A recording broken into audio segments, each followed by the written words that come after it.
The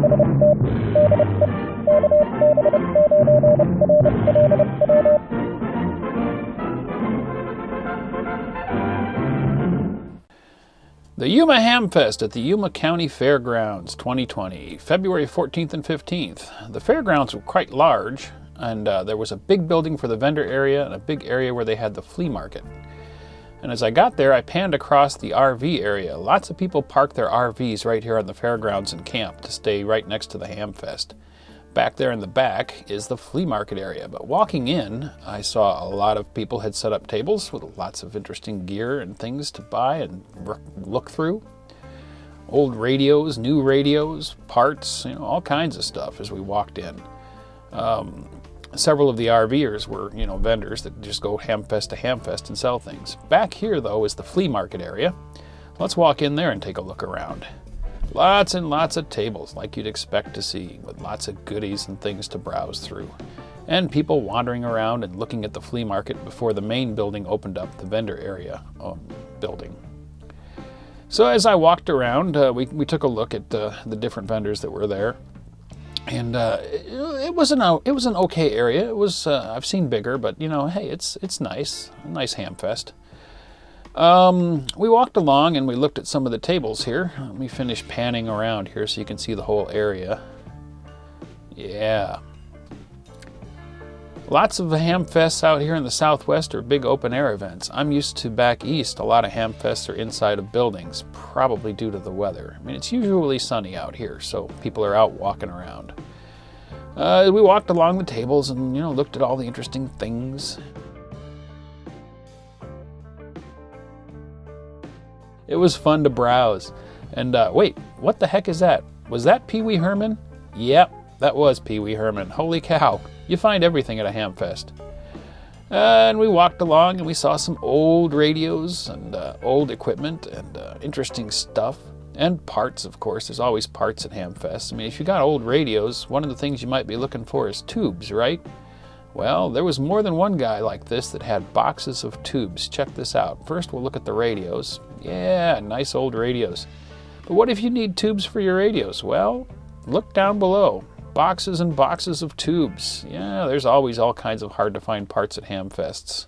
Any of the tubes you might need were probably there. Hey, it's AC!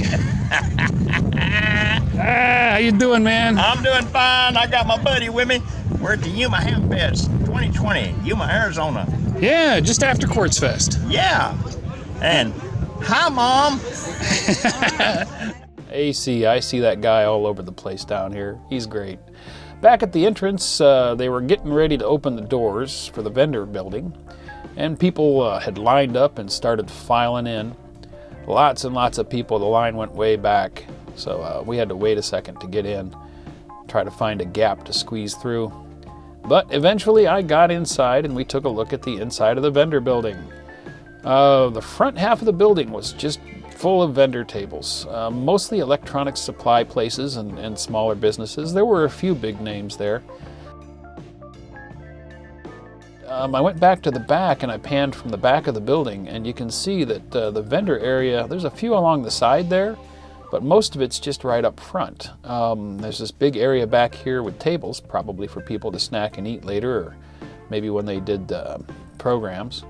Yezu was there. They had one little table, one guy. Back in the corner was the country store, which I suspect was like the club tables where people could just put things out. And there was lots of interesting stuff there as well. There was really cool go kits this guy was making. Neat stuff, really professional looking the way they built them. Let's see, Gordo was there selling his books and talking to people.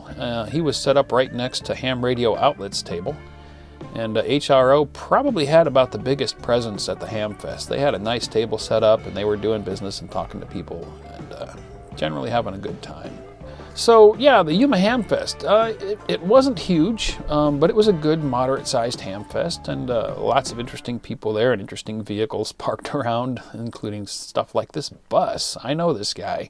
This is a crazy bus. He's got antennas all over the thing like a porcupine. So I had a pretty good time Friday walking around and seeing things, and I didn't pick anything up at this ham fest, but you know, hey, a ham fest is always fun regardless. It's kind of like fishing.